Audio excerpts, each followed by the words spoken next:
खुदावन का जिंदगी बख्श कलाम, जो छुटकारा देने वाला, जो जिंदगी देने वाला, जो सलामती देने वाला, जो बरकतें देने वाला, जो शिफा देने वाला है, वो आपके लिए लेकर हाजिर हूं। खुदावंद आप सबको बरकत दे। अजीजों, खुदावंद का कलाम हमें बहुत सी बातें सिखाता है।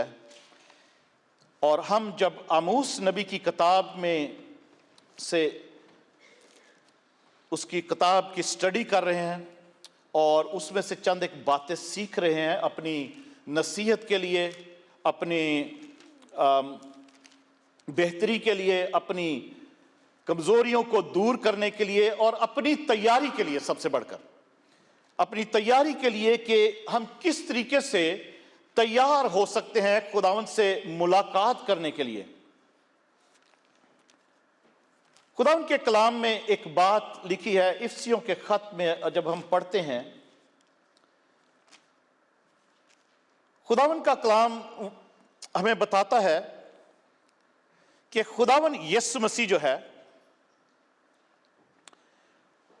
उसके बारे में लिखा है कि उसने कलीसिया के लिए से इतनी मोहब्बत की, ऐसी मोहब्बत की कि उसने अपनी जान दे दी। इफ्सियों के खत 5वें बाब उसकी 26 आयत से पढ़ता हूं तो मैं लिखा है, ताकि उसको कलाम के साथ, किसके साथ? कलाम के साथ पानी से गुसल देकर और साफ करके मुकद्दस बनाए। खुदावंद यीशु मसीह ने मोहब्बत की और अपनी जान दे दी और अपने आप को सलीबी मौत के हवाला किया, ताकि उसको यानी कलीसिया को कलाम के साथ, वचन के साथ धोकर पानी से गुसल देकर और साफ करके मुकद्दस करे, पाक करे कलीसिया को। किससे? ये कलाम के पानी से गुसल देकर।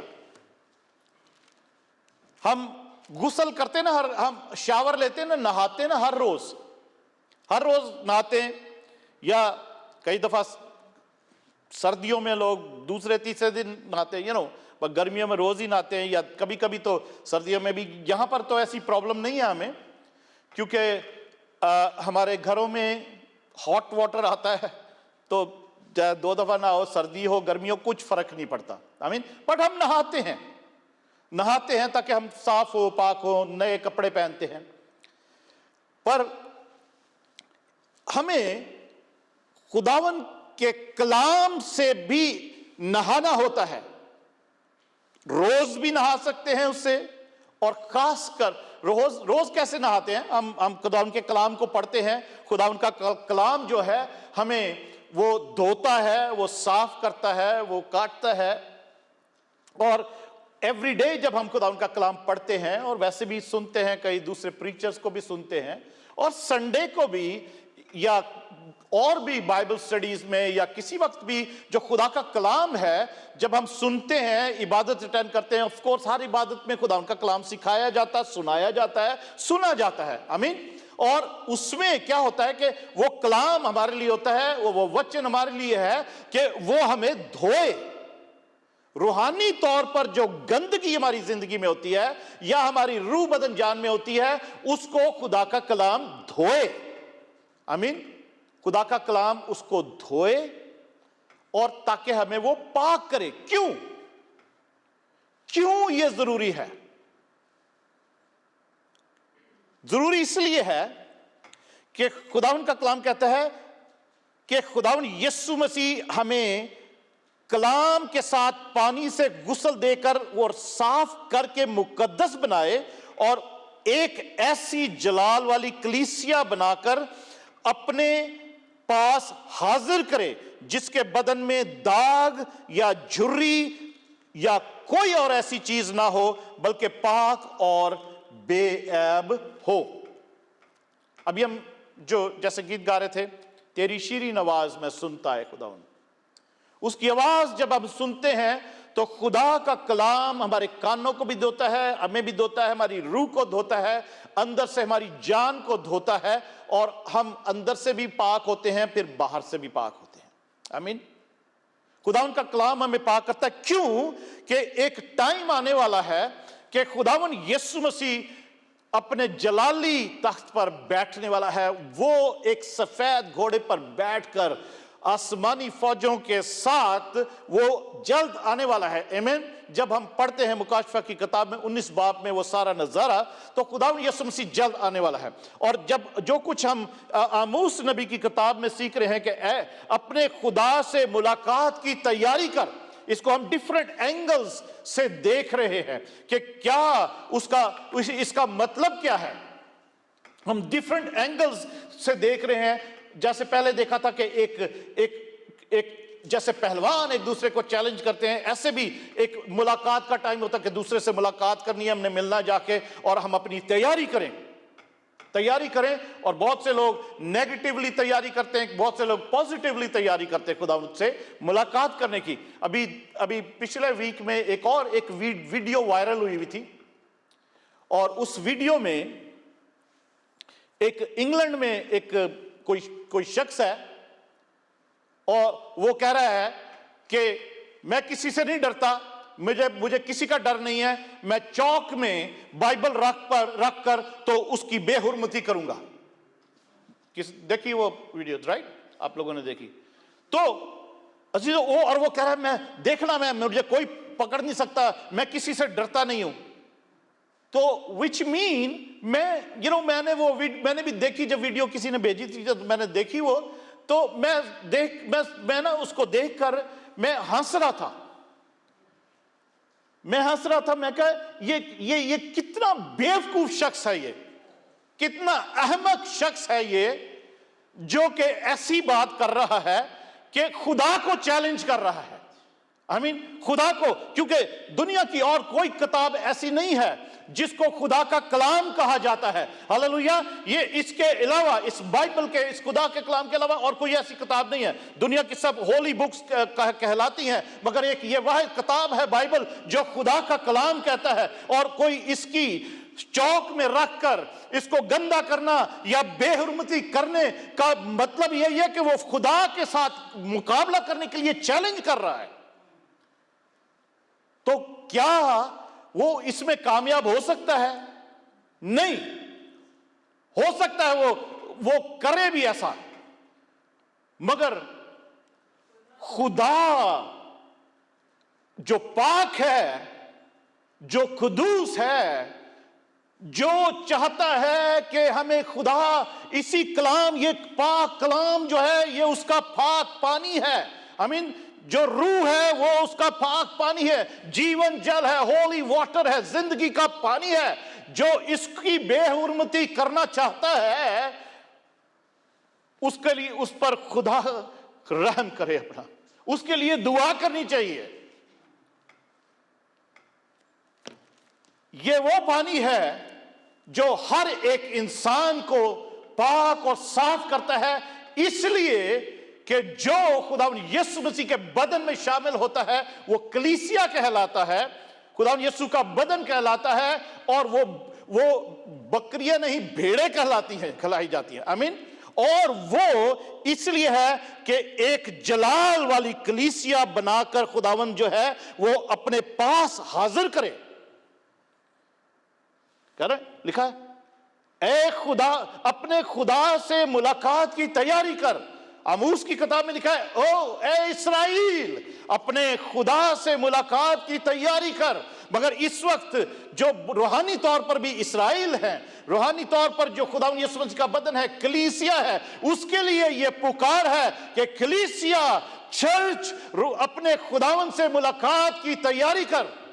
उस तरीके से नहीं जैसे लोग चैलेंज कर रहे हैं दुनिया में, मसीही ईमान को, मसीही अकीदे को डिस्ट्रॉय करने के लिए यूट्यूब पे बेशुमार मूवीज हैं और बेशुमार आपको वीडियोस मिलेगी।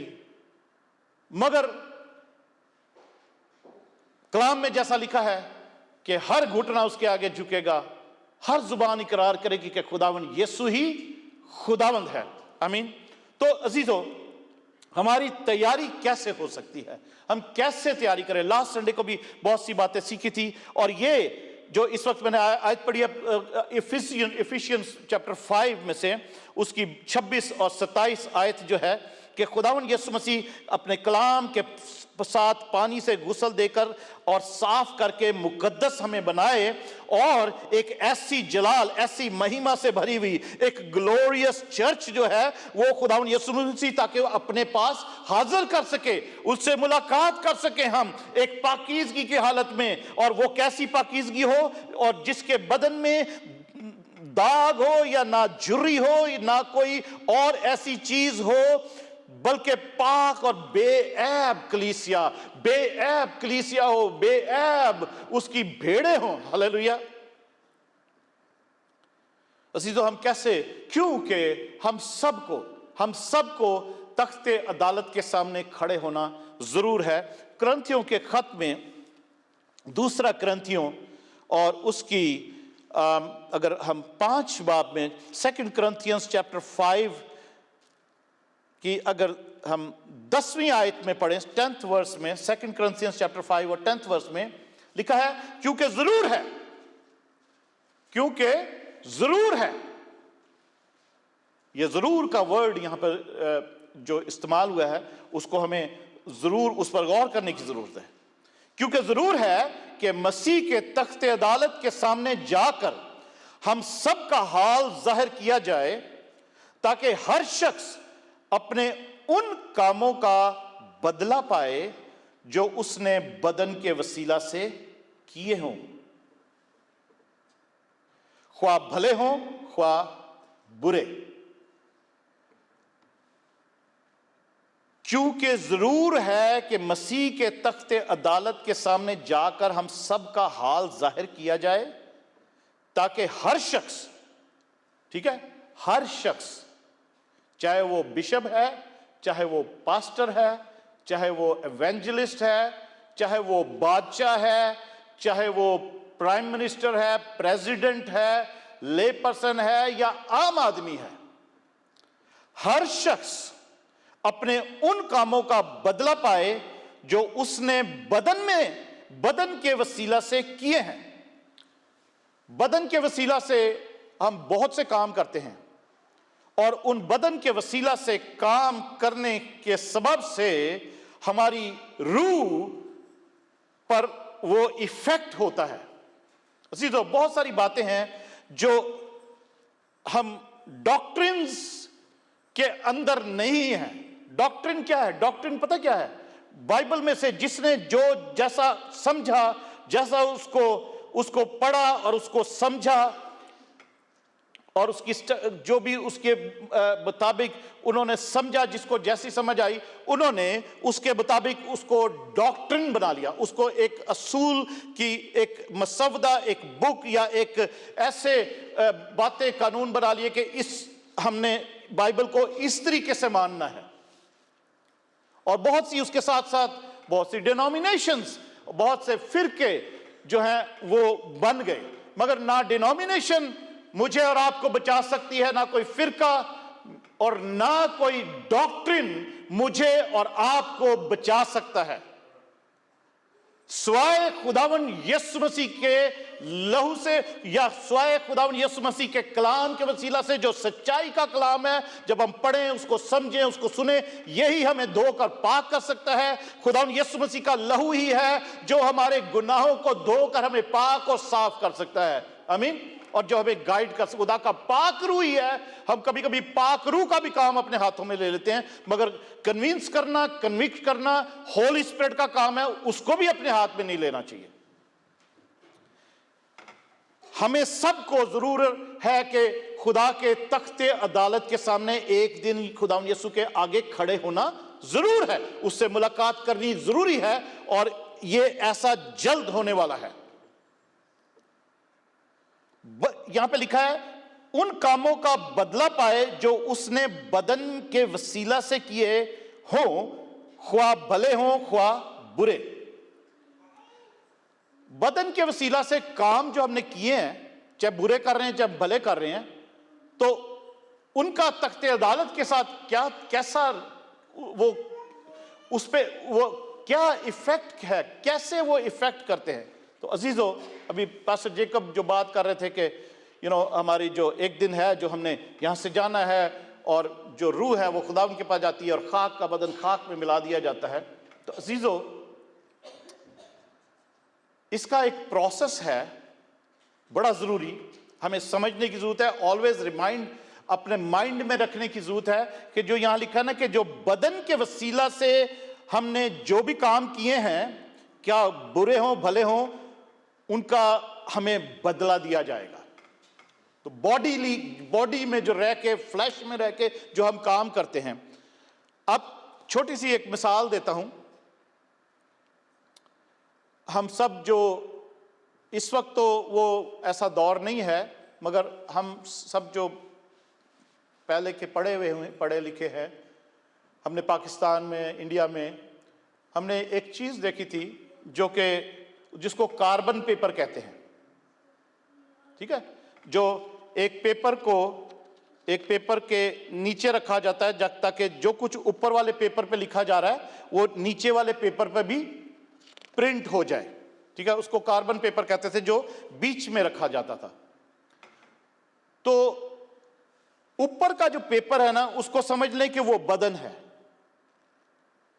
और जो कार्बन पेपर है वो हमारी जान है, जो सोल है, और जो उसके नीचे वाला पेपर है वो एक स्पिरिट के तौर पर है, जो हमारी रूह है। तो ऊपर वाले पेपर पे हम जो कुछ भी लिखते हैं, हम इस बॉडी में रहकर, इस बदन में रहकर, इस फ्लैश में रहकर जो कुछ भी करते हैं, वो कार्बन पेपर जो है, वो जो हमारी सोल है, वो जो एक ब्रिज है बॉडी और स्पिरिट के दरमियान में, ब्रिज है सोल जो है, एक जान जो है हमारी, उसके जरिए से वो हमारी जो कुछ भी हम बॉडी में करते हैं ना, वो हमारी स्पिरिट के ऊपर छपता रहता है, साथ साथ छपता रहता है। और वो छपा ही ऐसे ही रहता है जब तक कि हम तौबा नहीं करते, रिपेंट नहीं करते। जब हम रिपेंट करते हैं तो वो जो कुछ नीचे छपा हुआ है वो सब कुछ डिलीट हो जाता है खुदावन यीशु मसीह के लहू से। आमीन। कोई ऐसा डिटर्जेंट नहीं, कोई साबुन नहीं है जिससे वो जो कुछ हमारी रूह पे छपा हुआ है वो साफ हो सके, वो डिलीट हो सके। आजकल एक और वो बच्चों के खेलने की एक स्लेट्स आती हैं, ठीक है, उस पे भी ऐसा बना हुआ है, उसके अंदर भी एक कार्बन पेपर टाइप का होता है और ऊपर वो प्लास्टिक का कवर भी होता है। तो उस पे वो जो भी लिखते हैं ना, तो वो लिखा जाता है, नीचे भी लिखा जाता है, और उसमें एक स्लाइडिंग बटन जैसा होता है, उसको स्लाइड करते हैं तो वो सब कुछ मिट जाता है जो कुछ बच्चे ने लिखा है। इसी तरीके से है जब हम तौबा करते हैं, जब हम रिपेंट करते हैं और खुदावंद यीशु मसीह के लहू को मांगते हैं, उसके कलाम को सुनकर उसके पास आते, तौबा करते, उसके कलाम को अपनी जिंदगी में लेते हैं, वो हमें वो धोता है और हमारे गुनाहों को वो टोटली वाइप आउट कर देता है।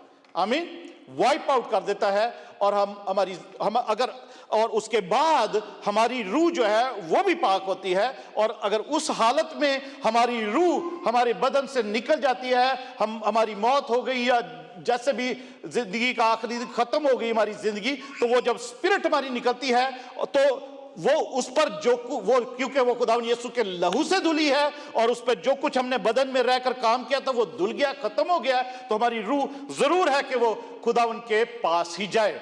अदरवाइज मैं जज नहीं कर रहा किसी को, पता नहीं किसकी रूह कहां जाती है, ठीक है, खुदावंद के पास नहीं जाती अगर हमने बदन में रहकर ऐसे काम किए हैं जो कि खुदा के कलाम के खिलाफ है।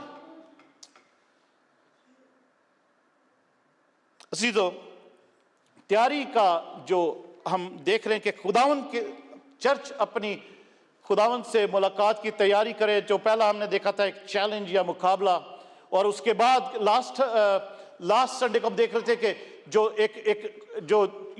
आयत लिखी है कि अपने खुदावंद से मुलाकात की तैयारी कर, तो उसमें हम एक इनविटेशन का भी मोड देखते हैं, उसको इनविटेशन के एंगल से भी देखें कि देख सकते हैं कि खुदावंद बुला रहा है कि मुझसे मुलाकात करने के लिए मेरे पास आओ, मगर उसके लिए तैयारी की जरूरत है।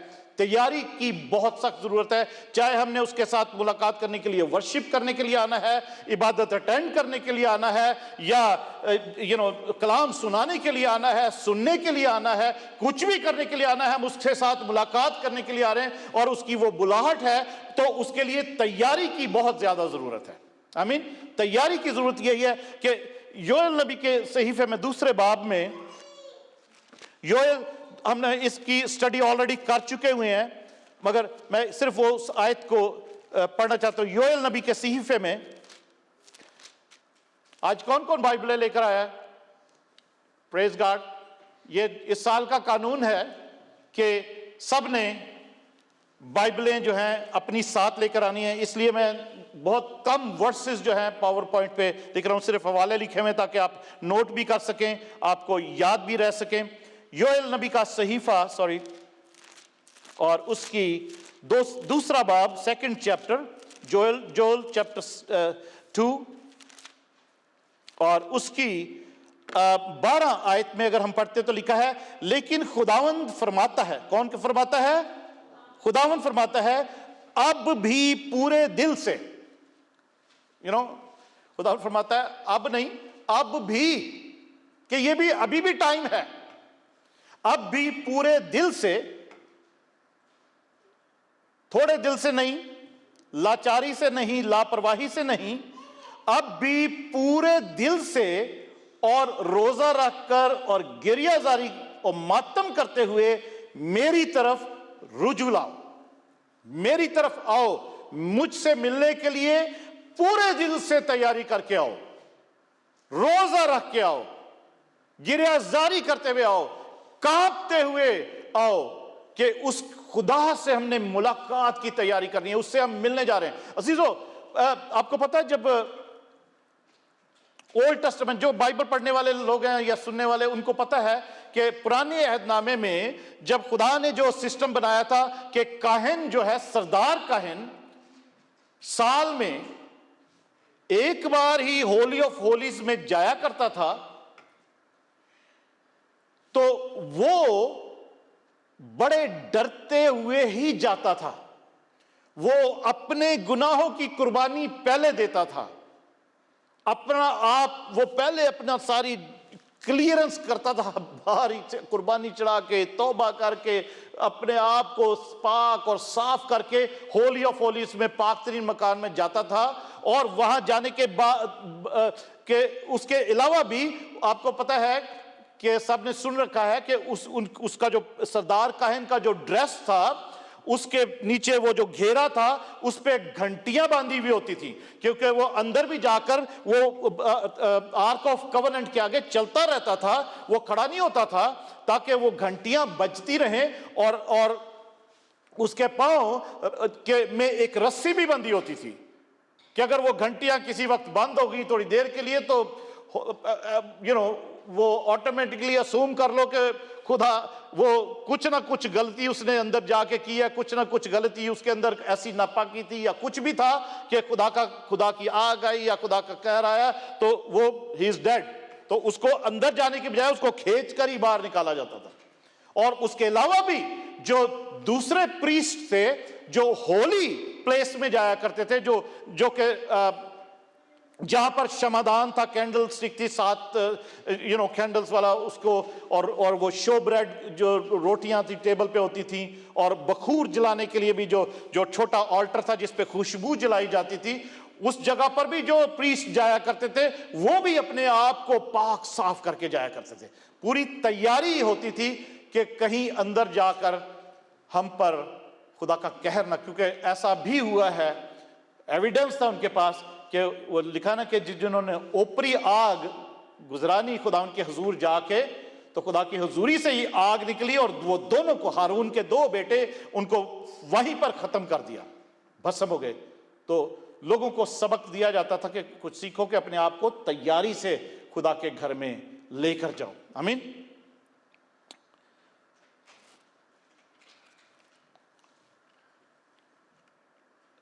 पूरे दिल से खुदावन की तरफ रुजू लाओ। ये खुदावन की दावत है, खुदावन की एक सजेशन है, खुदावन ने इस तरीके, वो कहता है कि पूरे दिल से अपने आप को, अपने दिलों को, अपने कपड़ों को नहीं चाक करो, अपने कपड़ों को नहीं फाड़ो, अपने दिलों को चाक करो और पूरे दिल से मेरी तरफ रुजू लाओ और मैं भी फिर तुम्हारी तरफ रुजू लाऊंगा। आज का 10-15 मिनट में हम इसको देखते हैं कि डिफरेंट एंगल से, जैसा लिखा है कि खुदावंद अपने खुदा से मुलाकात की तैयारी कर। तो मुलाकात की तैयारी के लिए we have to be prepared all the time. All the time we have to be prepared. हमें हर वक्त तैयार रहने की जरूरत होती है कि हम जब भी खुदावंद के पास जा रहे हैं, वो उसके साथ मुलाकात की तैयारी में हम, क्योंकि वो पता नहीं है कि वो दिन ये जो मुलाकात की तैयारी है, प्रिपेयर रहने की, ये वो तैयारी है, ये चर्च वाली तैयारी नहीं कि चर्च आने के लिए हमने जब तैयार करना है या किसी प्रेयर मीटिंग में जाना है उसके लिए अपने आप को तैयार करना है, दुआ के लिए बैठना है उसके लिए तैयार करना है, या कोई इबादत करनी है, वो भी एक टाइम होता है कि हम खुदावंद से मुलाकात के लिए उसके पास आते हैं, चाहे वो अपने घर में है, चाहे चर्च में है, या किसी और इबादत गाह में है, हम खुदावंद से मुलाकात की तैयारी करते हैं उसके लिए भी, आमीन, उसके लिए भी। मगर ये तैयारी जो है, ये वो तैयारी का जिक्र हो रहा है कि हमें we have to be prepared all the time, कि हमें ऑलवेज तैयार रहने की जरूरत है। ये वो तैयारी है जिसके लिए हम बाकी मानदा तैयारियां करते हैं, जो इबादत करते हैं, कलाम सुनते, कलाम को पढ़ते, लिखते, नोट्स लिखते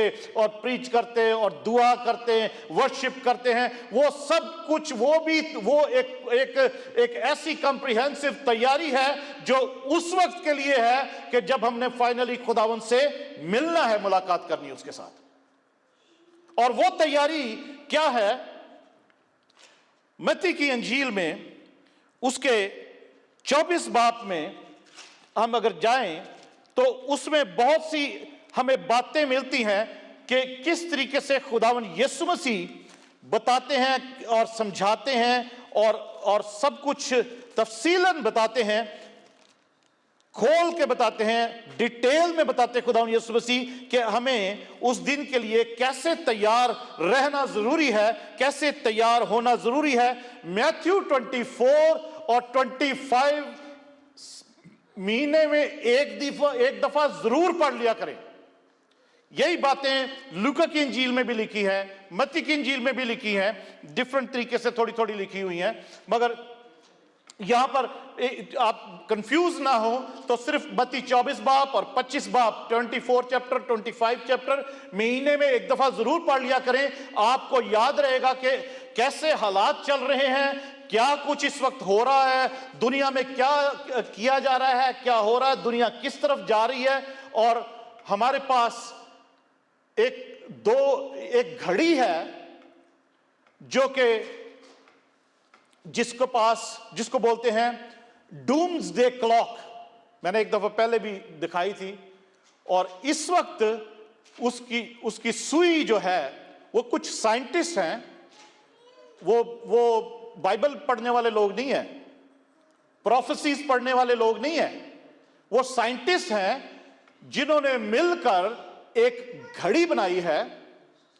और उस घड़ी की एक सुई है जो 11 पे है, छोटी सुई, और बड़ी सुई जो है वो आगे चलती रहती है, जो कि 12 बजने वाले हैं उसमें। और वो इस साल जनवरी में उस सुई को और नजदीक कर दिया गया है। अब वो कहते हैं कि उनके हिसाब से सारी दुनिया में जो हालात चल रहे हैं, मौसम के, वॉर्स के और बीमारियों के, पैंडेमिक के जो साथ चल रहे हैं, उन्होंने उसकी जो सुई है वो छोटी सुई भी आगे करी है और बड़ी सुई भी जो है वो भी 12 के करीब आ गई है कि वो दुनिया का टाइम खत्म होने में सिर्फ 90 सेकंड बाकी रह गए हैं। आप गूगल करके देख सकते हैं, डूम्सडे क्लॉक उसको कहते हैं। वो साइंटिस्ट हैं जिन्होंने उसको बनाया है और वो उसको सारे वर्ल्ड के जो जो भी क्लैमिटीज हैं, वॉर्स हैं, डिजास्टर्स हैं, जैसे जैसे भी रिलीजियस कंडीशंस भी हैं, वो सबको मॉनिटर करते हैं और वो फिर एक फैसला करते हैं। साइंस उनका जो वो बेंच है वो एक फैसला करते हैं कि हमने उस क्लॉक की सुई जो है उसको कहाँ लेके जाना है। कभी कभी वो सुई पिछले सालों में कुछ टाइम अच्छा भी था तो वो सुई पीछे भी ले आए थे, मगर वो कुछ सालों से अब वो सुई आगे आगे जाती जा रही है, जो 12 बजने के करीब पहुंच गई है और वो अब जो सुई उन्होंने किया उसको करीब तो वो 90 सेकंड उसमें बाकी रह गए। तो अजीजों, इसके अलावा मैं आपको बहुत सी सारी चीजें मैं इंटरनेट से निकाल के कि दुनिया में क्या हो रहा है मैं आपको दिखा सकता हूं, मगर और अगर मैं आपको दिखाऊं तो आपको बहुत ही डर लग जाएगा। आपको डर लगेगा कि कैसे हालात हो रहे हैं और क्या हो रहा है दुनिया में और हमें क्या करना चाहिए। पर मैं डराना नहीं चाहता, मैं सिंपली यही चाहता हूं कि हम सब खुदावंद के कलाम को सुने। इस वक्त जो हम यहां बैठे हैं, फेसबुक पे जो है, यूट्यूब पर जो है, जो इस इबादत को अटेंड कर रहे हैं, या बाकी मानदा दुनिया में भी जो कलाम सुनाया जा रहा है चर्चेज में, जगह जगह कन्वेंशंस में, रिवाइवल मीटिंग्स में, जहां जहां पर भी जो रिवाइवल का जो मैसेज है, जो सच्चाई का मैसेज है कि खुदावंद यीशु मसीह के लिए हमें कैसे तैयारी करनी है उससे मुलाकात की, उसको सुने, उसको सच्चे तौर पर एक्सेप्ट करें और उसके मुताबिक अपनी जिंदगी की प्रैक्टिस करें। इसलिए मैं आज ये भी कह रहा था कि जरूर है कि ये हमारे बच्चे भी जो है ना खुदा उनके कलाम को सीखें, ताकि न जाने वो दिन कब आ जाए तक इसलिए बच्चों के लिए भी जरूरी है कि उनकी भी तैयारी रहे, साथ साथ वो भी तैयार रहें अपने खुदावन से मिलने के लिए। ये उतना ही जरूरी है जितना बड़ों के लिए, उतना ही छोटे बच्चों के लिए जरूरी है। यहां पर 24 बाब में हम 5-10 मिनट में देखते हैं कि कितनी चीजें, कुछ चीजों को देखते हैं कि कैसे खुदावंद यीशु मसीह कहते हैं कि अपनी तैयारी जो है हमें करनी जरूरी है। 24 बाब की अगर हम पहली आयत से पढ़ें तो लिखा है 3 आयत तक, और यीशु हैकल से निकल कर जा रहा था कि उसके शागिर्द उसके पास आए ताकि उसे हैकल की इमारतें दिखाएं। उसने जवाब में उनसे कहा, क्या तुम इन सब चीजों को नहीं देखते? मैं तुमसे सच कहता हूं कि यहां किसी पत्थर पर पत्थर बाकी ना रहेगा जो गिराया ना जाए। और वो ऑलरेडी हो चुका है वो काम। वो 70 एडी में, 70 एडी में वो सब कुछ जो है हैकल की ईंट पर एक पत्थर पर पत्थर बाकी नहीं छोड़ा। वो सब कुछ खत्म हो चुका, वहां पर कोई हैकल नहीं है, कोई टेंपल नहीं है। और वो 3rd टेंपल बनाने की सारे कोशिश कर रहे हैं यहूदी लोग। और आगे लिखा है 3 आयत में, और जब वो जैतून के पहाड़ पर बैठा था उसके शागिर्दों ने अलग उसके पास आकर कहा, हमको बता कि ये बातें कब होंगी और तेरे आने और दुनिया के आखिर होने का निशान क्या है। ये बातें कब होंगी और तेरे आने और दुनिया के आखिर होने का निशान क्या है। खुदावंद यीशु से उसके शागिर्द ये क्वेश्चन कर रहे हैं।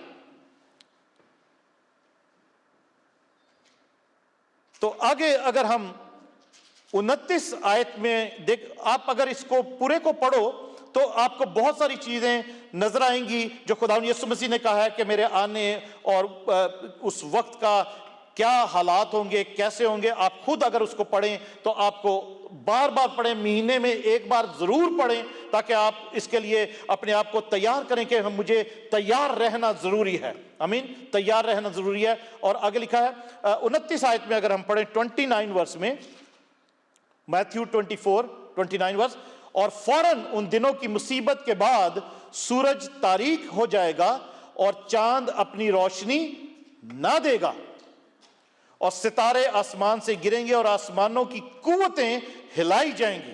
ये खुदावंद यीशु मसीह कह रहे हैं कि ये ऐसा होगा, वो टाइम जबकि वो दिन आ जाएगा कि आप अपने खुदावंद से मुलाकात के लिए आप रेडी हो जाएं वो दिन।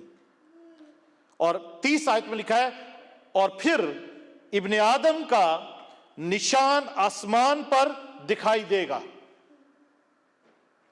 और उस वक्त जमीन की सब कौमें छाती पीटेंगी और इब्ने आदम को बड़ी कुदरत और जलाल के साथ आसमान के बादलों पर आते देखेंगी और वो नरसिंगे की बड़ी आवाज के साथ अपने फरिश्तों को भेजेगा और वो उसके बरगजीदों को चारों तरफ से आसमान के इस किनारे से उस किनारे तक जमा करेंगे। मुलाकात का टाइम जल्द आने वाला है। वो टाइम आई डोंट नो, मे भी हमारी जिंदगी में आ जाए। जैसे हालात चल रहे हैं, आप अगर पढ़ो हालात को, मैं उसमें जाना नहीं चाहता, अदरवाइज वो बहुत टाइम हो जाएगा। मैं सिर्फ आपको हाइलाइट्स देना चाहता हूं कि हमें तैयारी की कितनी जरूरत है खुदावंद से मुलाकात करने की, क्योंकि हमारी जिंदगी का भी कोई पता नहीं है। किसी की जिंदगी कोई पता नहीं है कि कल क्या होने वाला है हमारी जिंदगी में, या आज शाम ही क्या होने वाला है। आगे अगर हम 29 से 31 से पढ़ा हमने, और आगे 33 आयत 33 वर्ष में पढ़े तो लिखा है, इसी तरह जब तुम इन सब बातों को देखो तो जान लो कि वो नजदीक बल्कि दरवाजे पर है।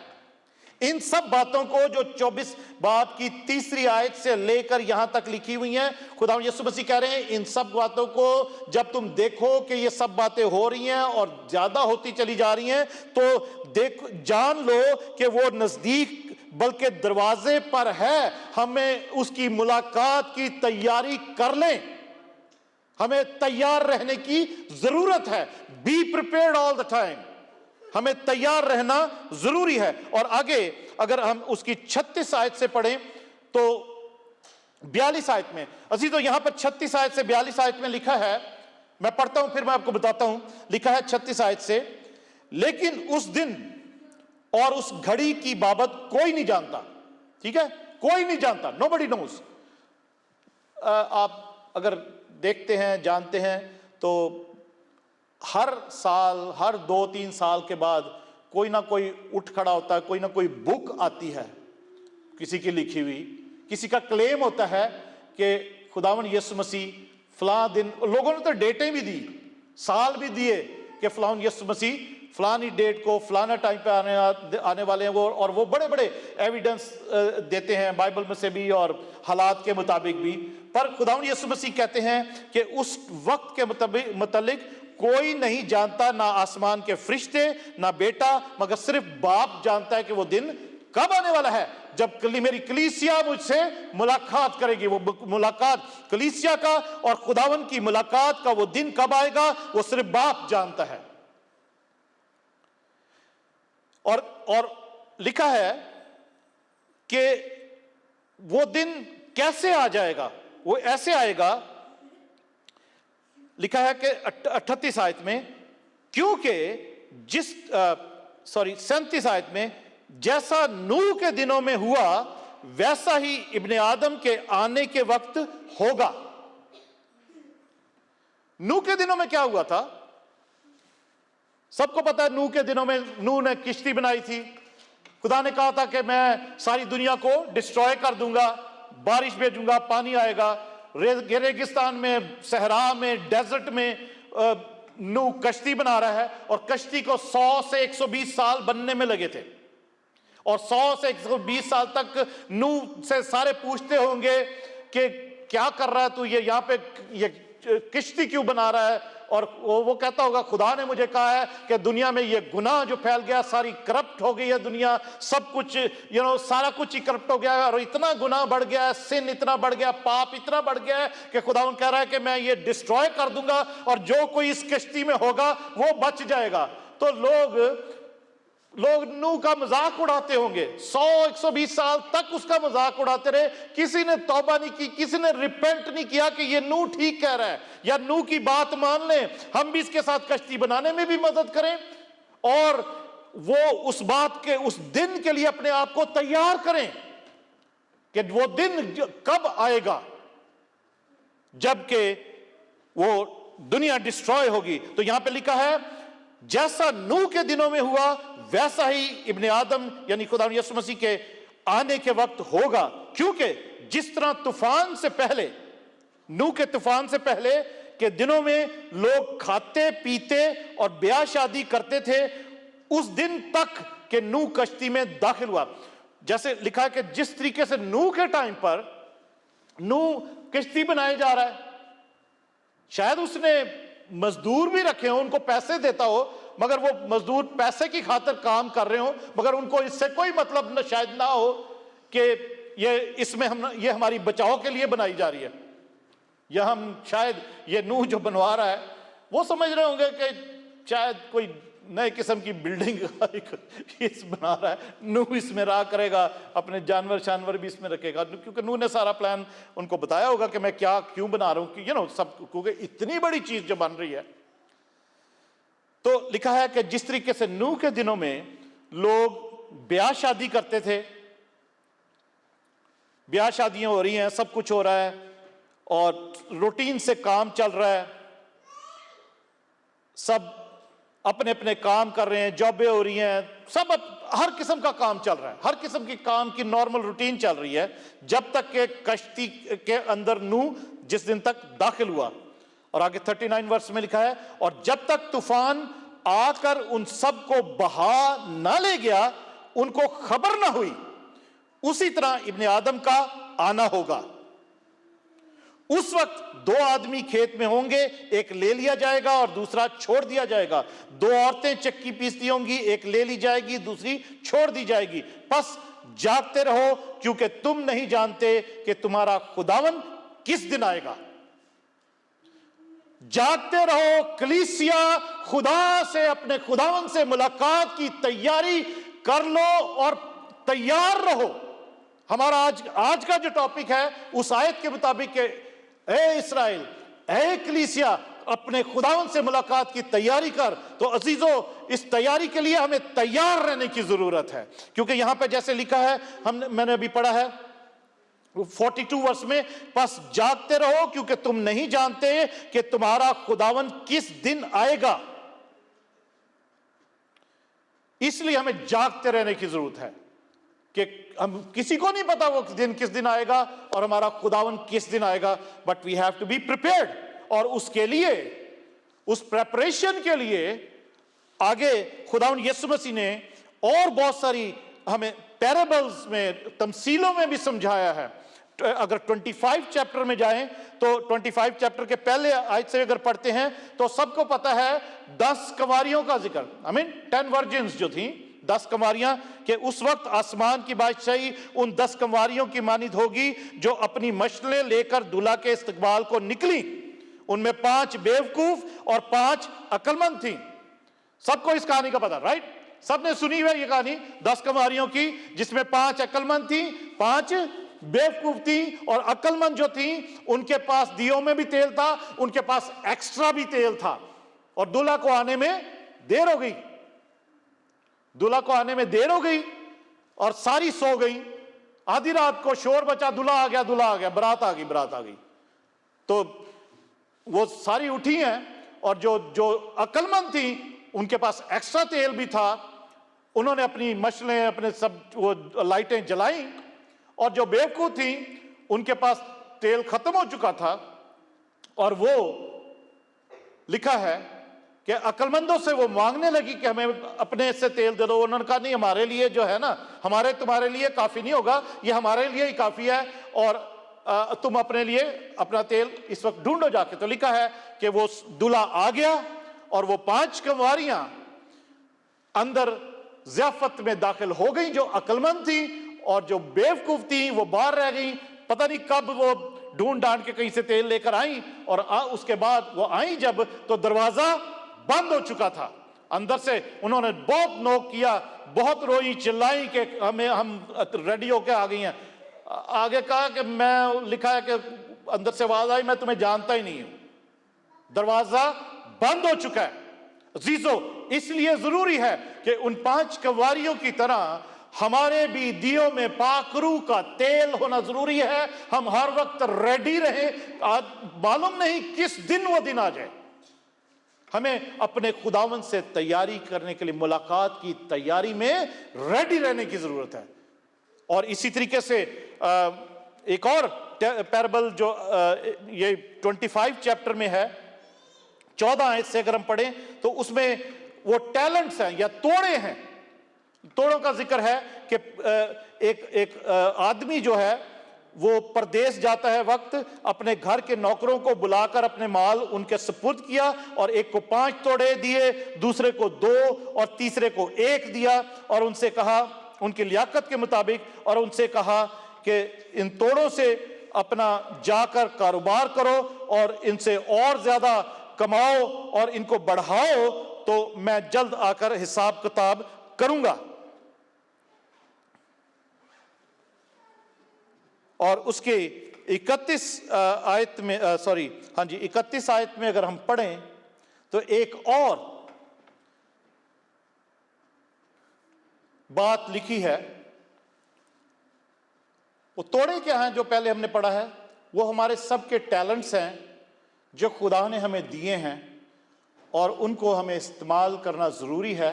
अगर हम पीछे बैठे हुए हैं और कोई काम नहीं करे जो खुदा ने हमें बरकतें दी हैं, तो खुदावंद जब आएगा तो वो हमसे पूछेगा कि मैंने तुम्हें ये सलाहियत दी थी, मैंने तुम्हें ये टैलेंट दिया था, मैंने तुम्हें ये क्वालिफाई किया था, मैंने तुम्हें ये बरकत दी थी, तो क्या तुमने उसको इस्तेमाल किया है? क्या हमारे पास हम तैयार हैं उसको जवाब देने के लिए कि हमने जो कुछ उसने बरकतें हमें दी हैं उसके मुताबिक हम काम कर रहे हैं? अजीजों, उसी 25 चैप्टर में अगर हम आगे पढ़ें 31 वर्स में तो लिखा है, जब इब्ने आदम अपने जलाल में आएगा और सब फरिश्ते उसके साथ आएंगे, तब वो अपने जलाल के तख्त पर बैठेगा और सब कौमें उसके सामने जमा की जाएंगी। सब कौमें जमा की जाएंगी उसके आगे, सब कौमें उसके आगे जमा की जाएंगी, और वो एक को दूसरे से जुदा करेगा, जैसे चरवाहा भेड़ों को बकरियों से जुदा करता है, और भेड़ों को अपने दाहिने हाथ और बकरियों को बाएं खड़ा करेगा।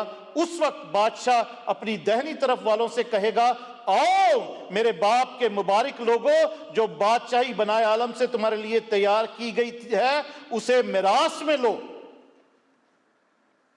और 41 वर्ष में अगर हम पढ़ते हैं तो लिखा है, फिर वो बाएं तरफ वालों से कहेगा, ए मलऊनो, मेरे सामने से उस हमेशा की आग में चले जाओ जो इब्लीस और उसके फरिश्तों के लिए तैयार की गई है। अजीजों, हमें तैयार रहने की इसलिए जरूरत है कि पता नहीं वो दिन किस दिन आने वाला है, और लिखा है, जैसे लिखा है कि खुदा यीशु मसीह जब आएगा तो उसके साथ सारे उसके फरिश्ते भी आएंगे और जो लोगों को जमा कराएंगे, सारी कौमें उसके आगे जमा होंगी, और वो भेड़ों को बकरियों से अलग करेगा और भेड़ों को कहेगा, आओ मुझसे ये सारी बरकतें लो और वो मिरास लो और वो बादशाही भी लो, और वो बकरियों को कहेगा, तुम हमेशा के लिए जाकर उस हमेशा की आग में चली जाओ जो इब्लीस और उसके फरिश्तों के लिए बनाई गई थी। तो अजीजों, क्या हमारी तैयारी है? क्या हम तैयार हैं उससे मुलाकात के लिए? कैसे तैयारी कर रहे हैं हम? क्या हम तैयार हो रहे हैं? क्या हम तैयारी कर रहे हैं? क्या हम तैयार हैं? क्योंकि वो दिन आई डोंट नो कब आ जाएगा, मुझे नहीं पता, आपको भी नहीं पता, किसी को नहीं पता।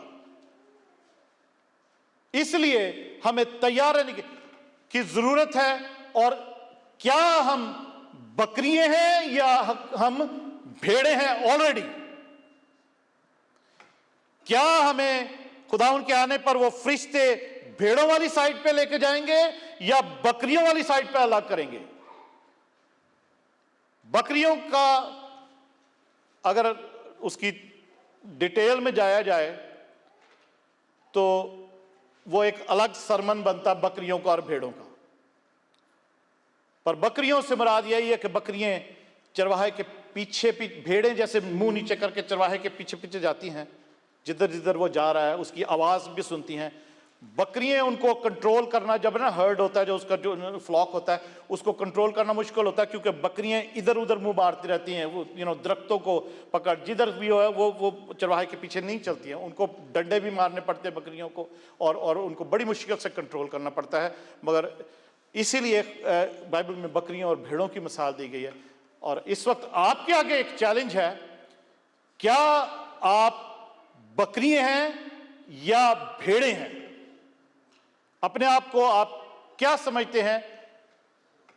अगर आप भेड़ें हैं तो आप खुदावन के मुबारक लोग हैं और आप खुदावन के आवाज को सुनते हैं, उसके पीछे चलते हैं और आपकी तैयारी जो है वो हमेशा कायम रहती है। अगर भेड़ें बकरियां हैं तो जरूर है कि आज खुदावन के कलाम को सुनकर अपनी तैयारी को शुरू कर लें और अपने आप को तैयार करें, क्योंकि मालूम नहीं किस दिन वो दिन आने वाला है जब हमारी मुलाकात खुदावन से होगी। आमीन। आइए हम खुदावन के हुजूरी में अपने सरों को झुकाते हैं और दुआ करते हैं। दुआ करते हैं कि खुदावंद हमें तौफीक दे कि हम इसी तौर पर उसके कलाम के मुताबिक, उसके कलाम को पढ़कर, उसके कलाम की वार्निंग्स को पढ़कर, उसके कलाम की सजेशंस को पढ़कर, उसके कलाम की बातों को पढ़कर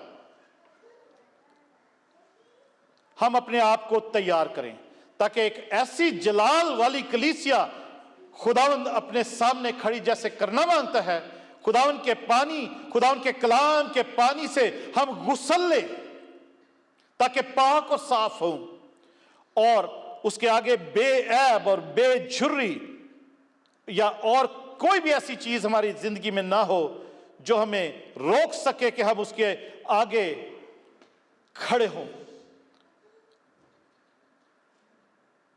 और वो हमें कहे कि सब वहां चले जाओ, उस हमेशा की आग में चले जाओ जो इब्लीस और उसके फरिश्तों के लिए बनाई गई है। अजीजों, बड़ी सीरियस बात है। हम सब अपने आप को खुदावंद की हुजूरी में झुकाएंगे। क्वायर आ सकती है प्लीज।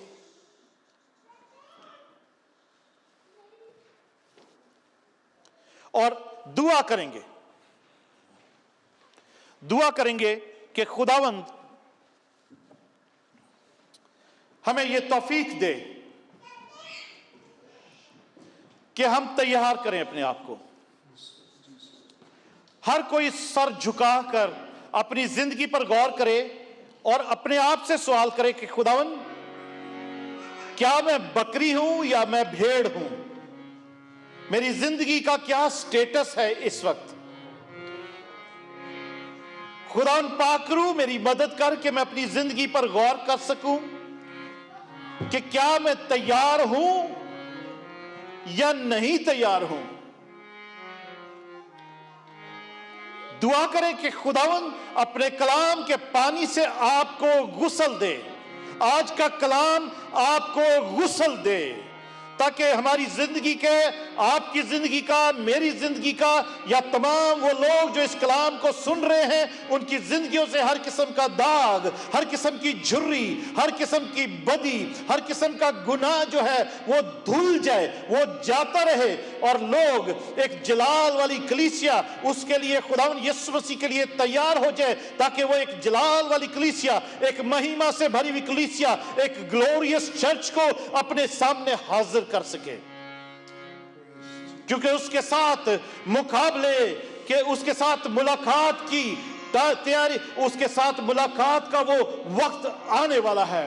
और खुदावंद यीशु मसीह कहते हैं, जब इन बातों को तुम देखो, जैसी मत्ती 24 बाब में लिखी है, जो कुछ ऐसी बातों को तुम होते देखो तो जान लो कि वो वक्त नजदीक है, बल्कि दरवाजे पर है।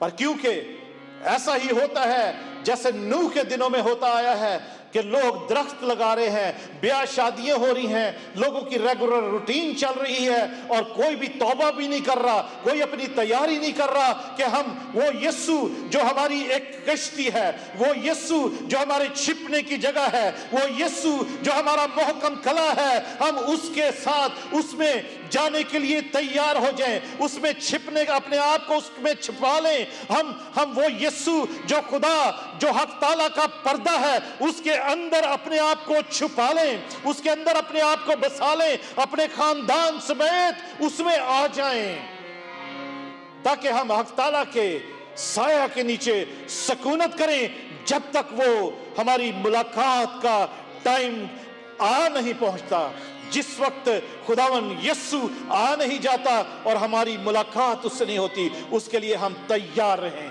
हर वक्त तैयार रहें। हालेलुया। खुदावन प्यारे आसमानी बाप, हम तेरी शुक्रगुजारी करते हैं खुदावन यीशु, आज के कलाम के पानी से तमाम अपने लोगों को खुदावन यीशु आज तू खुदावन यीशु आज गुस्ल दे दे, आज गुस्ल दे दे, ताकि हर एक खुदावन यीशु कोई ऐसी शख्सियत, कोई ऐसा भाई, कोई ऐसी बहन, कोई ऐसा बुजुर्ग, कोई ऐसा जवान जो तेरे कलाम को सुनता और समझता है, उनका जिंदगी का स्टेटस बकरियों की तरह ना रहे, बल्कि आज ही वो स्टेटस चेंज हो जाए खुदावन यीशु के नाम से। वो सब भेड़ों की कैटेगरी में शामिल हो जाएं, वो दाएं बाएं वाले, वो राइट हैंड वाले लोगों की कैटेगरी में शामिल हो जाएं, ताकि खुदावंदा तुझसे मुलाकात जब हो तो खुदावंद तू उनको बरकत दे, तू उनको वो बादशाही जो तूने उनके लिए मिरास में रखी है, उनके लिए रखी है, उनको उनके हवाले कर सके। जब तू जलाल का बादशाह, बादशाहों का बादशाह अपने जलाली तख्त पर बैठे, तो तेरे लोग, तेरी कलीसिया एक महिमा से भरी हुई, एक जलाल से भरी हुई कलीसिया तेरी हजूरी में हाजिर हो। हालेलुया। खुदावंद आज बरकत दे, आज कुव्वत दे, आज सलामती दे, तौबा की तौफीक दे कि कोई भी हलाक ना हो बल्कि हमेशा की जिंदगी पाए, कोई भी नाश ना हो बल्कि अनंत काल का जीवन पाए। Nobody shall perish but will have everlasting life, Lord, because you died for your church, Lord. You gave yourself for your church, Lord. Thank you, Jesus. Thank you, Jesus. Hallelujah. खुदावन तेरा शुक्र हो, तेरी तारीफ हो, तेरे यीशु नाम में ये दुआ मांगते और पा लेते हैं। आमीन। हालेलुया।